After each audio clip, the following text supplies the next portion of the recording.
আজ ঈশ্বরচন্দ্র বিদ্যাসাগরের জন্মদিন। তার জন্মদিনে আপনাদের তার জীবনের একটা মজার ঘটনা শোনাই। একবার ঈশ্বরচন্দ্র বিদ্যাসাগরকে তার বন্ধুরা ধরলেন যে আপনার বিয়ের এবং বাসর ঘরের কাহিনী শোনাতে হবে। বিদ্যাসাগর মশাই হেসে উঠলেন।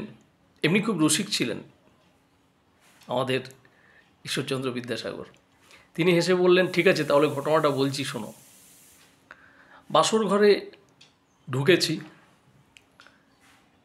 দেখছি যে চারিদিকে এক গাদা মহিলা বিভিন্ন বয়সের ভর্তি। এবার তারা আমাকে বলল যে জামাই, তোমাকে নিজের কনেকে খুঁজে নিতে হবে এদের মধ্যে থেকে। তো আমি দেখলাম যে এদের মধ্যে আমার নিজের কনেকে খুঁজে পাওয়া তো খুব কঠিন। আগেকার দিনে এরকম তো বিয়ে হতো না। বিয়ের আগে বর এবং কনের মধ্যে দেখাদেখির ব্যাপারটা তখন ছিল না। তো উনি তো খুঁজে পাবেন কি করে, বুদ্ধিমান মানুষ। উনি করলেন কি, ওনার সমবয়সী গোলগাল ফর্সা মতো একজন ভদ্রমহিলা একটু সেজে গুজেছিলেন, গিয়ে চেপে ধরলেন তার হাতটা, দিয়ে বললেন, এই তো আমার কনেকে আমি খুঁজে পেয়েছি, এই আমার কনে। সঙ্গে সঙ্গে সেই ভদ্রমহিলা চিৎকার করে উঠলো, না না না, আমি না আমি না আমি না।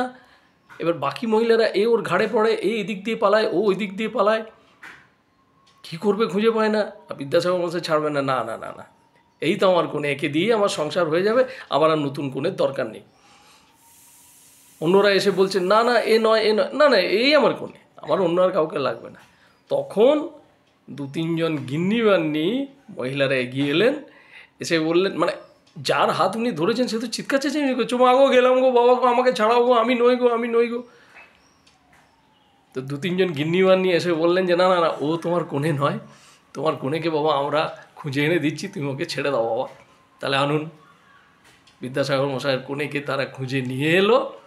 বিদ্যাসাগর মশাই দেখলেন এটি আমার কোণে, তখন তার হাতটি ছাড়লেন। তো বিদ্যাসাগর মশাই নিজে তার জীবনের এই ঘটনা বলে গেছেন। যারা তার জীবনী পড়েছেন সেখানে রয়েছে এই ঘটনাটি। আজ এই ঘটনা বলে দয়াসাগর বিদ্যাসাগর, আমাদের বাংলা ভাষা শিক্ষা যার হাত ধরে, তাকে স্মরণ করলাম, তাকে প্রণাম জানালাম। নমস্কার, ভালো থাকবেন সকলে।